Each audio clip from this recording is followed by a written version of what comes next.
Khwadi Buhle Bokamoso Sibongile Leano Leseko Letlotlo Offense Lindo Kuhle Pihilo Puleng Naledi and Bohlale.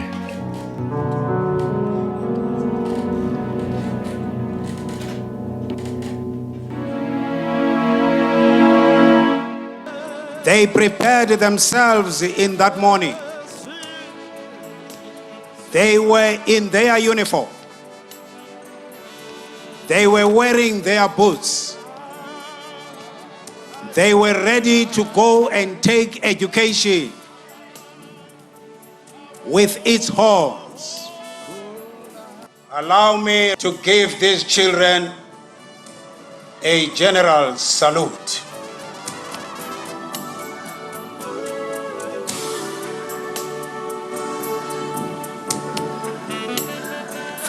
Young lives full of promise and dreams gone.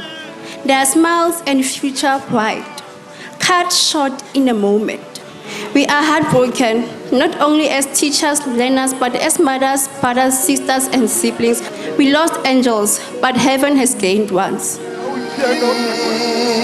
you are with me. The Lord and your staff comfort me. You prepare a table before present enemies. You anoint my head with oil. My cup runs over. Surely goodness. Once again, melancholy prevails around South Africa. Young, promising lives cut short. They are topical.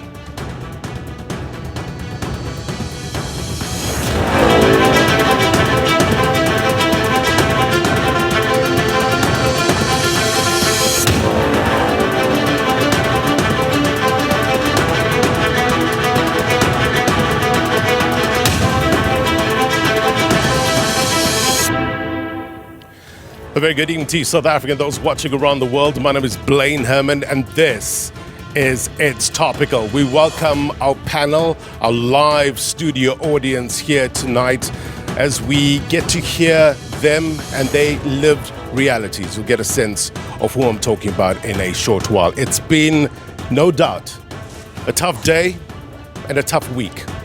As reporters, we leave people who are suffering and move on to the next story. But let me pull back the curtain for you a bit. They never leave our hearts and our minds. This is one such story. Our reporters on the ground witnessed firsthand the agony and grief. This weekend, parents having to lay their children to rest. And at some level, there's something fundamentally wrong with that, isn't it? Parents burying their children. Should be the other way around. But this is our reality. How did we get here? Transport services for learners, it's crucial, right? It's a large part of educational access. And there are ample policies and legislations designed with the main aim of making sure our children are safe when they are being ferried to and from school. Why then do we have 14 families at this hour grieving the loss of their angels? Why do we have broken parents asking the question, why my child? Problems persist, obviously, within scholar transport in South Africa. It's become evident. How do we root it out? Tonight, we want to break down the complexities surrounding scholar transport in this country. What's the interplay between policy aspirations and on-the-ground realities? It brings us to the question of the week, and we're asking you, what sort of practical steps should be taken to better protect learners on their way to and from school? It's a simple question, but of course, it's going to be complicated answers. Let us know at SABC News_TV. We will get you some various perspectives in a short while. But I want to bring you a regular Word in the Street feature. Took to various streets of Johannesburg seeking your perspectives on this issue. And this is what you had to say. Take a look.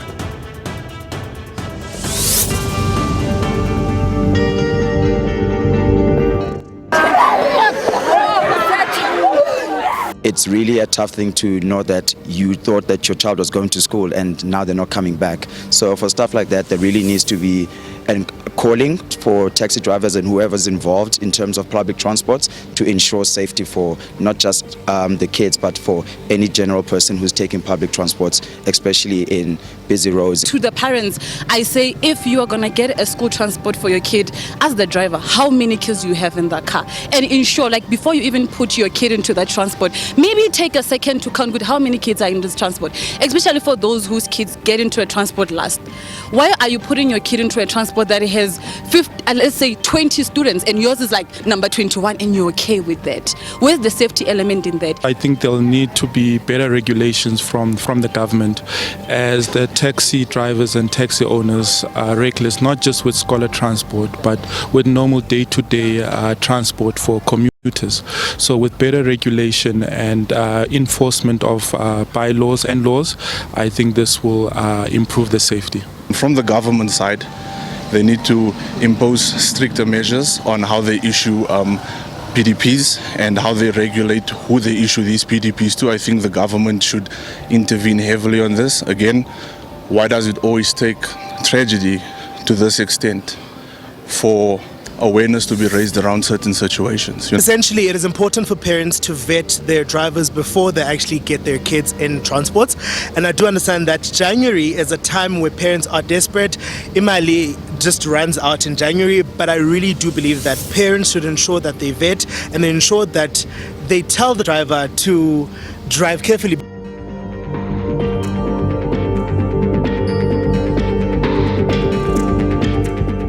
We really appreciate your thoughts on this, and we've gathered some of the better minds to help us break this down. We have to get to a better place as a nation. We've got our guests. I'll introduce them in a short while. You can see a live studio audience as well, made up of people, concerned parents, as well as belonging to organizations that can make a difference on the ground. We'll get to them in a short while. Let me introduce the panel on my right-hand side. We have Professor Tracey McKay, one of the authors of research titled Safety and Security Challenges of Scholar Transport in South Africa. An overview. Thank you very much indeed, Prof. We also have next to her Professor Tshepo Madlingozi, Commissioner at the South African Human Rights Commission. Thank you so much indeed. Also, Ramasedi Mafoko, Acting DDG, Department of Basic Education, and Lesiba Mpya, spokesperson for the Gauteng Roads and Transport. Thank you so much indeed, Lesiba, for joining us. Thank you. Our audience here, please, if you have any questions for our guests, raise your hand. I'm going to get to you. I want to spend most of the time there. Why? Because I'm going to get some answers for you. And so much, you represent those parents who are watching us today who are concerned, who value safety of their children. So we'll talk to you in a short while. Lesiba, let me maybe start off with you. And I want to just bring up Control. If we have that X post, put it up. It's from the Road Accident Fund. It struck me today when I saw it. In 2024, it says children age 5 to 14 made up over 5% of the 12,172 road fatalities in South Africa. Over 12,000, right? Now, this is obviously talking in general with regards to accidents, not specifically with regards to scholar transport. But if that number doesn't shock you, I'm not sure what will. How do you react to that? How do we get better? The number definitely shocks us, particularly because when the minister released the statistics, part of the affected fatalities was involving pedestrians. And it's a shocker because that number is significant compared to that of the pedestrians. And thinking that these children, they get affected between the time they are away from home and between the time they are at school. Yeah. So in between that, it's when these children get affected by these road fatalities. And that can only be one thing, that the link between the home and the school has got to be tightened. Right. And it is the link that is scholar transport in its entirety. That's an important point, Mr. Mafoko, because I think we need to look at in a broader sense, not only pertaining to scholar transports, but we need to look at the educational sector as a whole and how we can improve, fill the gaps. When you saw those families today, heartbroken, burying their little angels, as I call them, the innocent, what was going through your mind as a representative of the Department of Basic Education? This has been a very difficult week for us as a sector. We are a sector in mourning. Look, we have over 12 million children in the sector, and as our core function is teaching and learning, it is our wish and hope that all the 12 million learners that come into our school go on to complete their schooling. And when this hit us on Monday, we were dumbstruck, we were speechless. And as one of the people who had to rush to the scene, it was a scene that no parent, no educator would want to see. And as a sector, we are working very hard with our counterpart in the Department of Transport to ensure that nothing like that happens again. Yeah. There was also a somber coincidence, Professor Madlingozi. The South African Human Rights Commission released a report during this time on scholar transport. It was titled, it was basically about the systematic challenges that's facing scholar transport, the program there in the Northwest. And then this happens. Does that talk directly to some of the issues that you picked up? It does, certainly. What we picked up, not only in the Northwest, but in so many provinces, is two issues. One, structural dysfunction, but two, systemic failures. But also, when you come to both at the provincial level and also the national level, there's sometimes a role confusion. With one department saying, but this is not our responsibility. Another department says, that is our responsibility. The other core issue, of course, is the failure to build schools closer to where people live. So that's why these kids have to be bused from 5 o'clock in the morning, to far-lying areas. The other issue, of course, is budgeting. We found a lot of provinces with weak budget planning, budget constraint. So thousands and thousands of eligible learners are excluded from the transport system. The other issue, of course, is corruption. Corruption both by the service providers who misrepresent the state of their cars, but also corruption in terms of officials who do not enforce their contractual obligation in terms of the relationship between the department and the service providers. And that's the burning question. It's something that I want our guests to talk about as well. This need of why should we be sending our children outside our communities to go to school? What are the issues that we need to fix up within our communities, within the schooling system, within our communities, that will put us at ease in terms of keeping our children within the community? But Professor McKay, I mean, you've been researching this from 2010, if I understand it correctly. You co-authored a report. Talk to us about when you heard about this accident that eventually killed 14 youngsters. What was going through your mind? What did you put out there that you would hope to catch attention by the authorities that wasn't done? For me personally, I was very sad because it was entirely predictable. Actually, to call it an accident is not a correct term. There are systemic problems, as the other professor highlighted, and if they haven't been dealt with, there's been children killed every year in scholar patrol, scholar transport sector. And there's a lot of mourning, but a lot of talking, and it hasn't changed. So unfortunately, if we don't change the way in which we've been dealing with scholar transport going forward, we're going to have more deaths. Yeah. We're going to talk a bit more about that in a short while. We're going to break down the complexities around it, what policies are there, and of course, you've heard this talk. We've had the policies, is it being implemented? That's one of the keywords. Let me get to our guests that have gathered here. And of course, you represent a lot of the families that are watching us here tonight. I want you to introduce yourself, where you're from, and your concerns. My name is Musa Matebula. I am one of the community members here in Gauteng.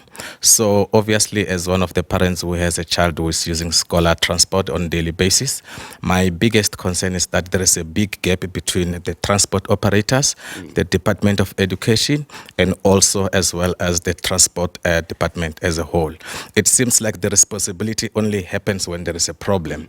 They don't have the link wherein they present a hierarchy wherein they will be able to communicate with each other, to first vet the people who are driving the taxis, and as well as to check the type of training that maybe they might need, so that at least they will be able to mitigate this type of problem. But at this point, I feel like everyone just drag around with the issue. They respond when there is a problem, and of which I don't think as a society we deserve that. Maybe let me bring you in, Lesiba, and that's one of the main concerns, right? Reactionary instead of being proactive from many people that we've spoken to. Talk to us about the vetting process that goes on. Let's talk about specifically scholar transport. Are drivers vetted before they get behind that wheel? We must acknowledge what the professor is saying, to say some of the flaws is the systemic failures within the system, which then says that the vetting process in itself has got to be more rigorous. Yeah. You know that a driver who has got to transport passengers in terms of the National Road Traffic Act has got to be having a valid professional driver's permit, which simply means this person has got to go rigorous medical tests, so that even the medical test has got to prove that there are no underlying comorbidities. There's also a process where this person has got to go through vetting through the SABC. So that process of fingerprints also is undertaken through the vetting process. So yes, there are those compliance items. However, we also say that part of the issues within the system is also the driver behavior. Right. Because Section 42... Just before we move on to the driver behavior, in terms of this vetting, it obviously can't happen as a once-off. How often should it happen? Look, at the current moment, the frequency is that they are vetted every 2 years. Every 24 months, they go through the same process. But I was about to say that Section 49 of that piece of legislation imposes on the driver to take personal obligation on, making sure that the vehicles are roadworthy, that they themselves are actually compliant. And ultimately boils down to law enforcement. And that is why we are saying that government will not absolve itself to say that part of the systematic issues is that there's got to be tightening of process. The minister currently is undertaking a review of the scholar transport policy. As a matter of fact, Section 42.2, I think, and she's making certain proposals that there's got to be advanced driving being added to that policy. Right. There's got to be identifiable vehicles and a database that is going to be very credible.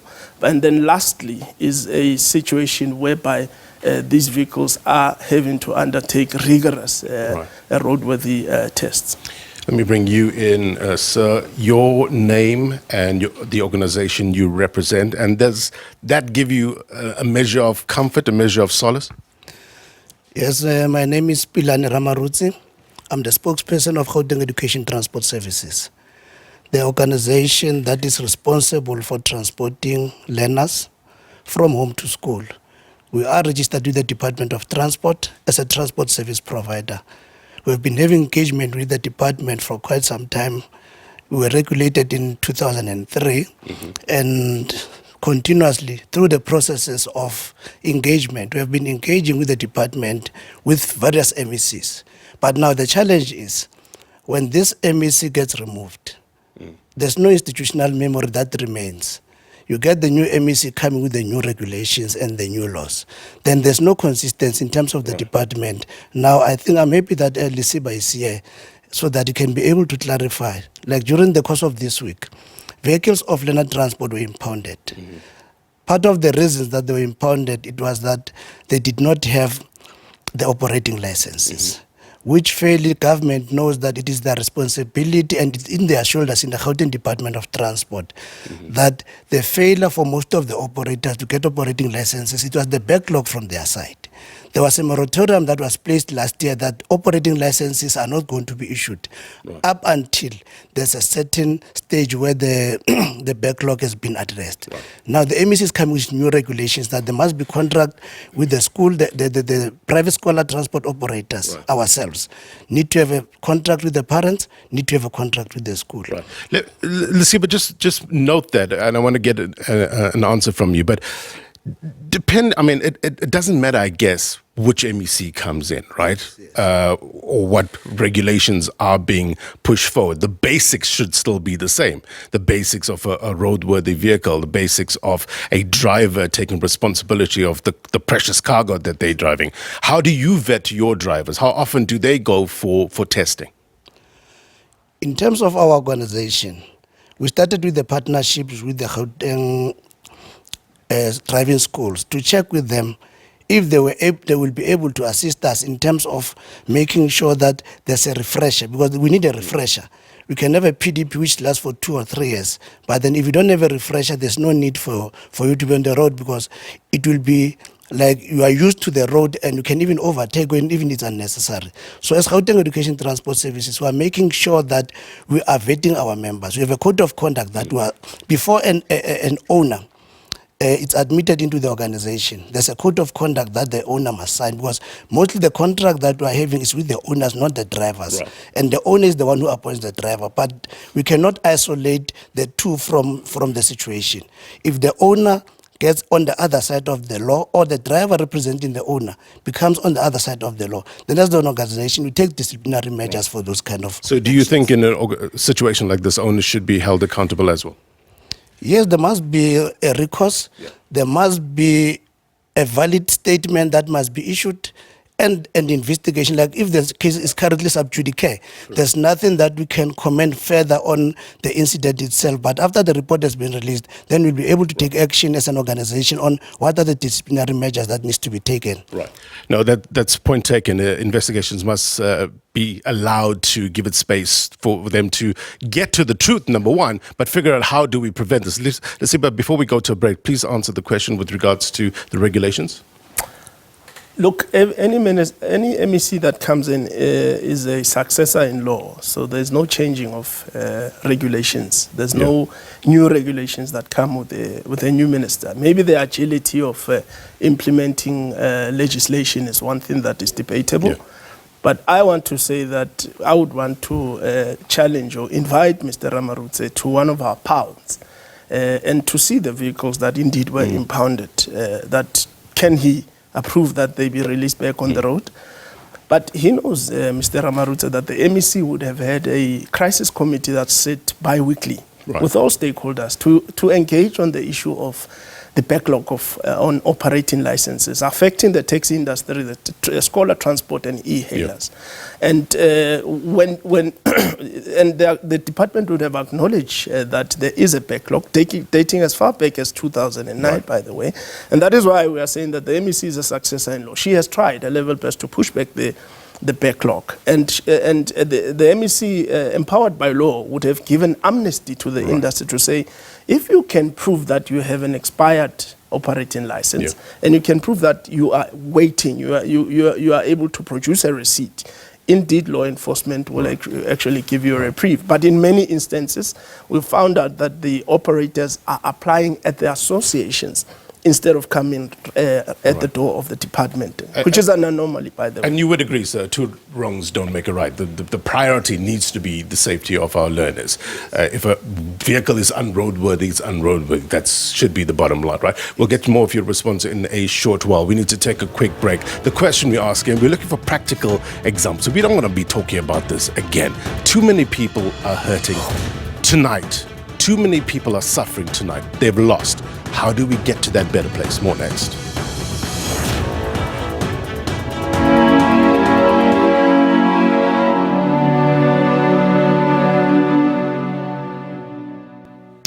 Welcome back. You're watching It's Topical. We want to get to a better place. How? We brought in a live studio audience. We've got our panel of experts or in their fields to try and find solutions to the problems that we're facing with regards to scholar transport. We've lost 14 young children, and That needs to stop. We need to stop losing lives on the road. They were just going to school. Basic thing, right? Access to education, it's important. We want to ask you, what sort of practical steps should be taken in order to get to a place where we don't lose our children just by going to school? Let us know at SABC News_TV, our live audience here as well. Just general parents, concerned parents. Let me bring in Mzomhle. You're a concerned parent as well. Where are you from? And what's some of your concerns? What sort of answers do you want? Oh, thank you, sir. My name is Mzomhle Baninzi. I'm also a parent and also a member of the community. It is so sad, sir, to see such things happening, more especially in the beginning of the academic year. So what I want to submit is that the Department of Transport made a very huge mistake here by opening a space whereby everybody who wants to make a business will start this particular business. Yet the very same business carries our children every day to school. If you can go around randomly, check the transportation that takes our learners to school, you will find out many of them, more than 40%, they are not up to standard in terms of the roadworthy.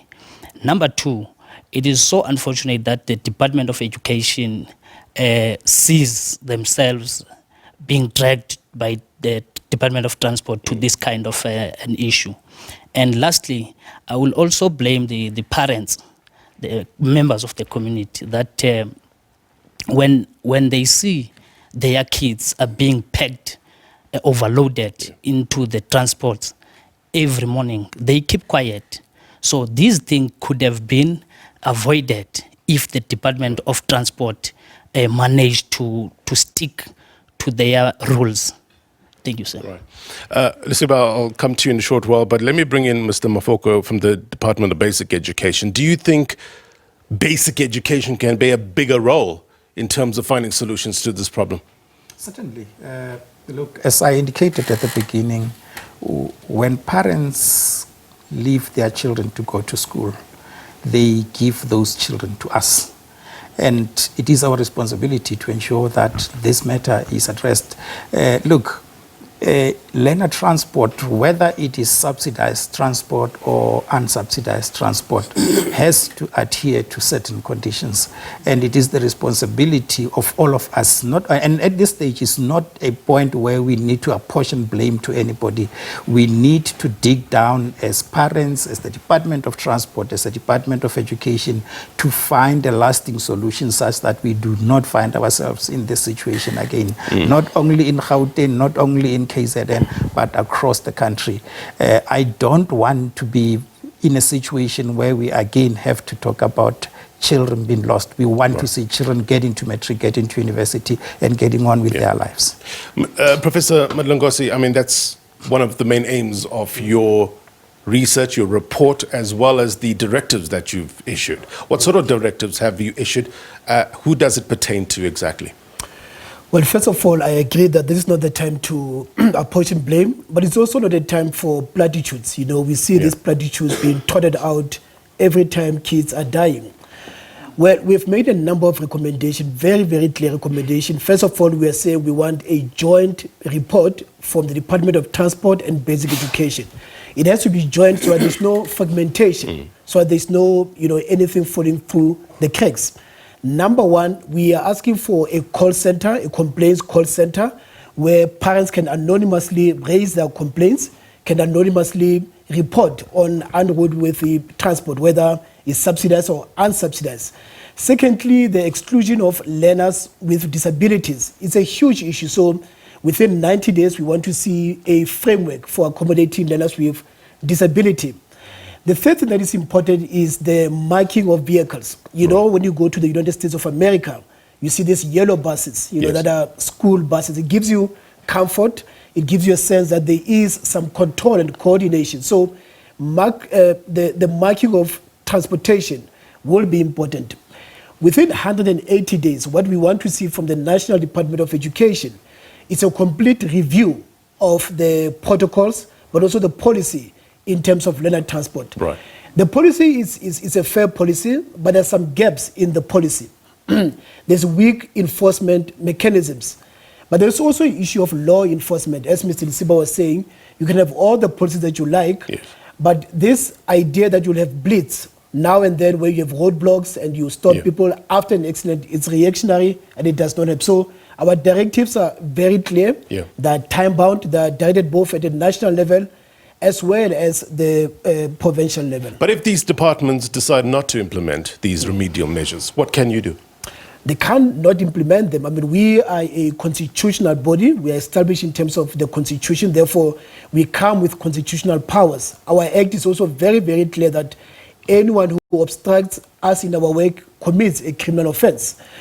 So we are doing a number of things. First of all, we've given them a very clear timeline, 60 days, 90 days, and 180 days to do certain things. Number two, we will be tabling our reports with both the provincial legislature as well as Parliament, because those are our core oversight bodies. The third thing that we're doing is that we will be monitoring implementation, and if there's no implementation, we will go to court. Right. Now, going to court is at two levels. First of all, to hold departments accountable, but we are saying because we don't want these rituals of platitudes and this kind of things. There will also be personal liability on certain officials, because it cannot be that the department is held responsible, but MECs, officials, HODs who are negligent are not held responsible. So we want to hold officials also personally responsible. Professor McKay, to what extent does that kind of help or aid some of the problems that you've picked up in your research over the years? Well, I think it goes a great deal of a good way. But to me, that's one side of the coin. On the other side of the coin is we want to develop a society that's intrinsically motivated to drive safely and take care of our children. And if you think about it, once the children are dropped off at school, we have a whole lot of requirements from the teachers before they can be put in front of a child. And it isn't just a criminal record check. It's actual qualification in education. And they're part of an ecosystem. So even if young people like this 22-year-old, they wouldn't just walk in and run their own classroom on their own. They'd be part of a bigger ecosystem with people mentoring them and managing them. Right. That's not the case with these transport drivers. So yes, we need advanced driving training, I agree, but also a whole proper training that they get a certificate that actually educates them on what really happens when you speed, how physics works, things like that, to build that intrinsic sense of responsibility that when the owner gives me the key to an unroadworthy vehicle, I myself will refuse to drive it. Right. Tsidi joins us now. Tsidi, thank you for coming to the studio to give your input. Which organization are you from? Gauteng Education Transport Services. Right, so you are part of the scholar transport ecosystem. Yes. All right. So we had this safety blitz this week. As you saw, a number of vehicles have been pulled out. What's your reaction to that? Okay, my reaction to that is that yes, truly, we don't want to lose lives. That's why we're encouraging our members to comply. We even collaborated with some of the companies, especially in advanced driving of our members, and then driver behavior, whereby they are on the trackers that are installed into their cars so that they can be monitors how they brake, how they take the corners, how they do all those things. So we have put that in place, and we have already started that, and we do have some of our members that has won the prizes regarding the driver behavior. And then we don't condone wrong things. Compliance is there, even in the NLTA is there. So we need to comply. The problem is the implementation, whereby our government doesn't implement, because it's there in black and white, but the lacking is the implementation. If that can be implemented, things are going to go easier. And then they stop. There's lots of, I will say, mushrooming, but that space is being allowed by the department to give them that space. Like I say, if they implement all these things, we stop, and we're going to sort out and stop the lives and save lives of our children. As I walk to my next guest, Lesiba, talk to us about the capability that the state has in this regard. What sort of responsibilities should the state take with regards to these deaths and going further? Look, the state will definitely take responsibility in terms of the regulatory framework and the implementation. And I'm happy that the stakeholders is saying that we want to see some level of action. Yeah. At least government is not going to be accused that when mandatory operations are happening, they are happening at a punitive scale. They are very much mandatory, and they've got to happen. And I think that part of the responsibility that we are taking is the fact that we would want to have a take into what Tsidi is saying, to say part of what has been happening is some level of monitoring of the driver behavior. Much as there's been, prizes and acknowledgements been done to some, I'm sure there are some that have got to be held accountable. Right. Because there's a lot of very bad driver behavior out there, and I think we've seen, we have realized, a rude awakening on Monday as South Africans. Yeah. We need to take a quick break. We have a live studio audience here to give their concerns, share their views. It's probably the questions that you are sitting back at home asking, wanting the answers to. We're going to get our guests in a short while to look at the practical steps that can be taken in order to keep our children safe. More next.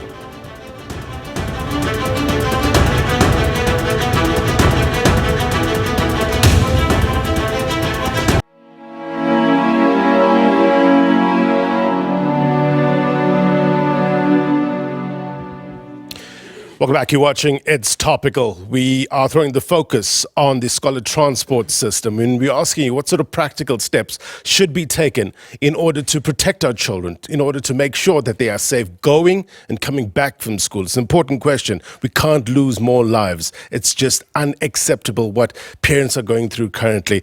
One of the parents is Thabo. Thabo joins us now. Thabo, some of your concerns that you picked up during the discussions here. Okay. Let me introduce myself. My name is Thabo Maponya. I'm from GJLTO.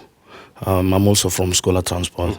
Yes. In this topic here, I would like to raise a lot that has been said here. And in the previous meeting, we sat with Mr. Lesiba in one of the shows that we did to show that as Scholar Transporters, we are not that negligent to that extent that we've been labeled in that manner, because we even said to them, we pleading for them to send the law enforcement. They must be visible every day on the road to work with us and help us. I even mentioned the issue of being bullied by the road. We have been bullied by the road, and we can't be able to control some of the things, because everything that comes, when this situation comes, everybody's a scholar transporter. Remember, this business is one of the businesses. It is very easy for everyone to come into the business. When they lose their jobs, they buy kumbis for their children, they buy kumbis for themselves, they come to the business. And at some point, we won't be able to fight people to be in this kind of business. We've been pleading with the departments that they must be able to help us. We've been talking to schools. They refuse to work with us. Schools, they're saying to us they don't get involved in transportation. But again, we are shocked that the Department of Education, they've hired buses to operate in our areas as well. So we tried to inquire with those buses, we were kicked out. Right. So now, what we are trying to say, basically, I just liked what the professor has just said, that the corruption in the department, it needs to be attended. Because the corruption in the department, it is not so fair when the minister come on TV, they start calling us by names, they're calling us criminals, they're calling us corrupt and all those things, in which they're not doing anything to help us here. What we are saying, Scholar Transport, it's a most disadvantaged business that is being run there. Right. But it's sidelined by the departments. They're not helping us in anything. Remember these cars they are complaining about, the pounding now. These cars were new when they were bought. Right. And in this business, in the other modes of transport, they are funding them.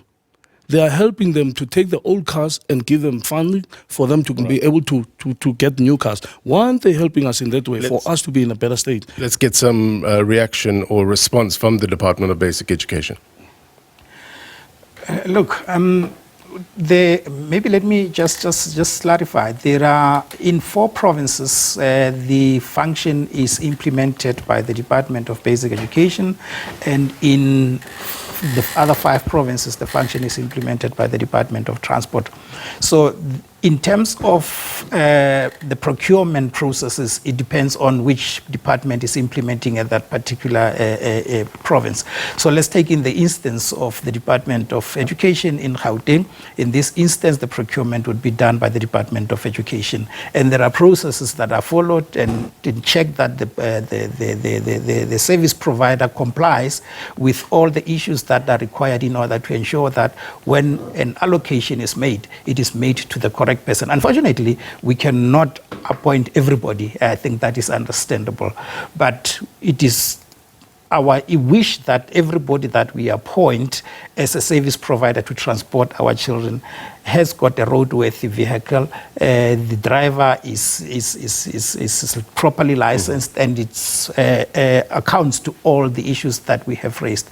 So we working with all the service providers in those provinces that we are working as the Department of Education together. Remember, in this instance, we will be doing the procurement, but in terms of issues on the road, it is the Department of Transport that will be taking care of that. Lesiba? I think the Constitution affords everyone the freedom to trade and association.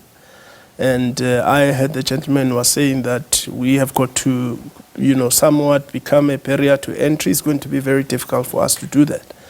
But the measures, the mechanisms that we have is the legislations, which we say that we've got to tighten, and that is why we're making, that 42.2 of the NRT available for public comment. And I'm happy the professor would have said that their interest at the Human Rights Commission is certain aspects, particularly on the call center that, ordinary communities can be able to report. But I must say that it becomes very difficult for parents to also monitor, these transport. Because, in terms of our economic structure, a parent leaves home at 5:30 before the kid is fetched. And how else does a parent monitor the vehicle that takes the parent? But the onus is also on the operator not to break trust, because what we've picked up is that transports are able to pick up the child at point A before you reach point B, which is the final destination. There's some sort of interchange amongst themselves, taking the kid from different vehicles. In total, parents do not know that. So we are citing that as a serious, a danger to the agreement between the parent and the child. And I must say, in conclusion, it becomes a very tight walk to rope, a very tight rope to walk. The agreement between the parent and the operator, because that is a private agreement. However, we are saying that how we enter is through intensive implementation of law enforcement. Marcy, I hear you sighing next to me. You're a parent, correct? I'm a parent. My name is Masila Kesombas. I'm a parent. I'm also a member of a community. Before we can even talk about the transport issue and stuff, we need to check or maybe have a question: why are these learners or parents choose to transport their learners from their community to other community?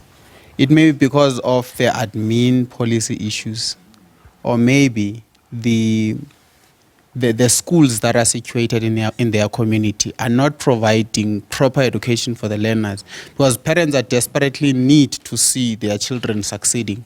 But the Department of Education does not intervene and advocate for the parents, for their kids to succeed. Maybe the school is not performing very well.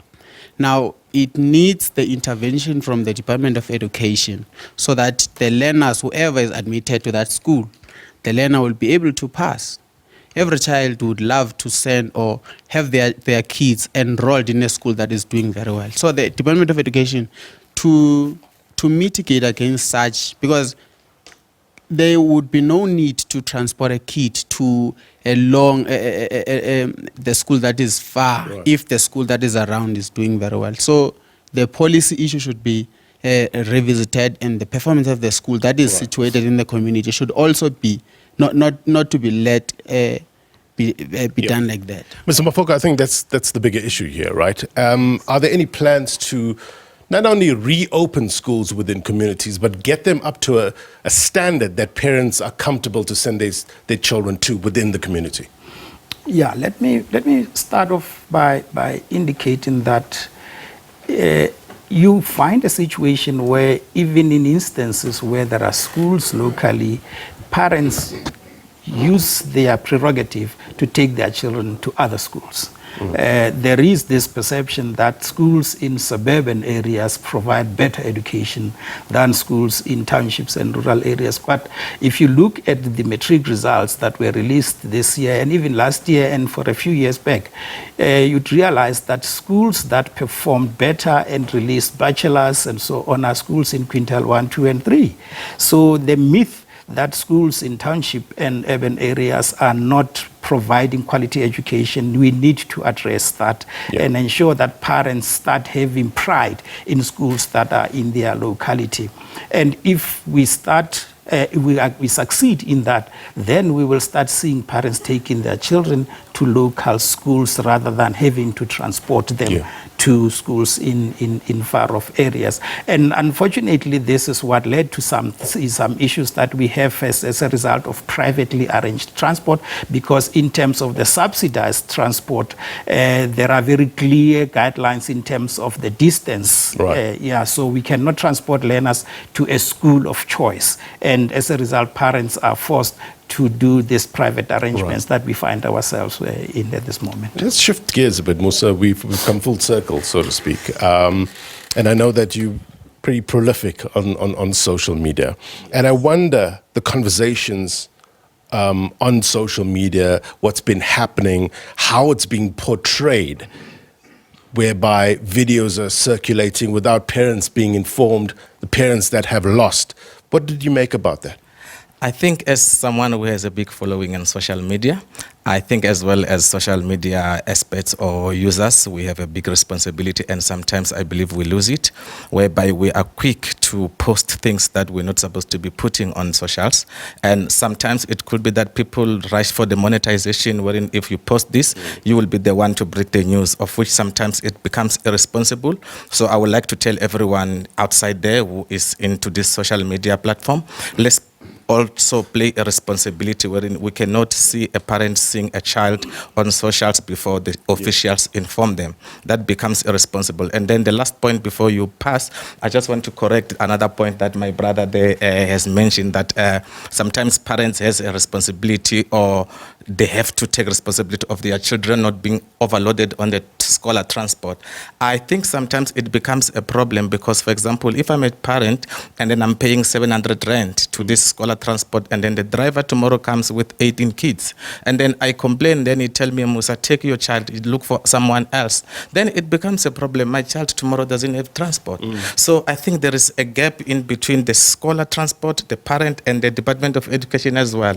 We need to play together to be able to know that, okay, if I complain from this person, he tell me to take my boy tomorrow not to go to school, what is the option that I have? As a person involved in the scholar transport program, how do you close that gap? Parents are seemingly in the catch-22.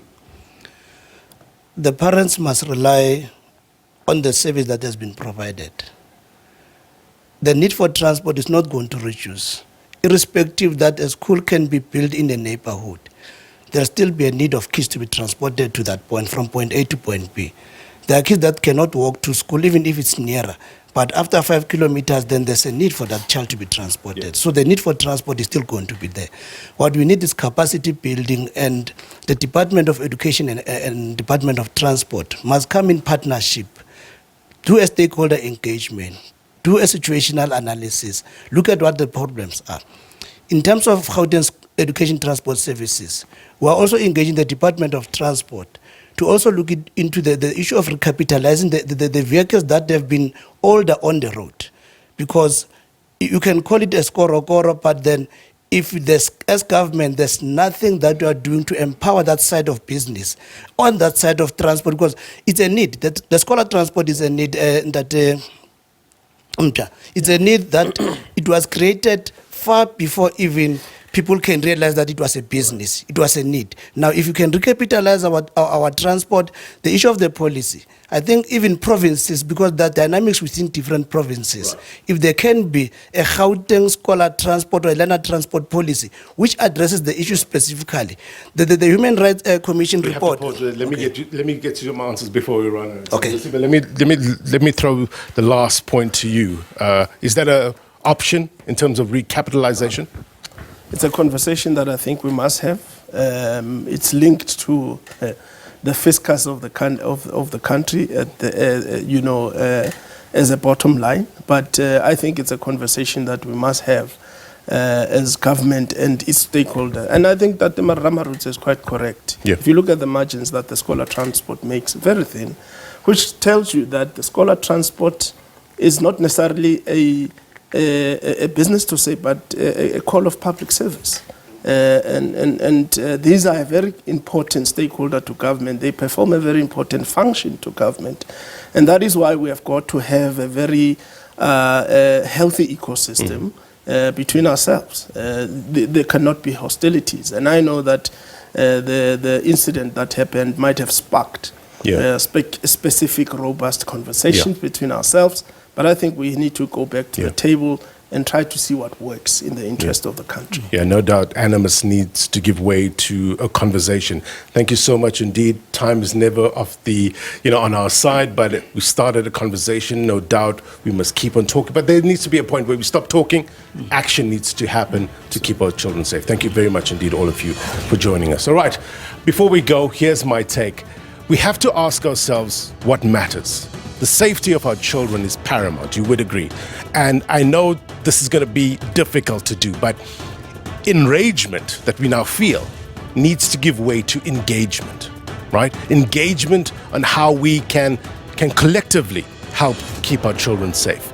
We need to be fixated on the root causes here. Be logical about the solutions. Look at the bigger picture, the education sector as a whole, to work out where the lasting solutions can be found. It's one thing to be on the right side of an issue. It's another to actually do something about it. Once again, we are called to put purpose to pain. So let's do just that for the sake of our children. And that's my take. If you miss anything on this program, then be sure to watch this episode of It's Topical on YouTube as well as SABC+. If you're watching a repeat of this program, then as always, the news continues. Unwrap Africa up next with Topical. Until next week, my brothers and sisters. Take care. Bye-bye.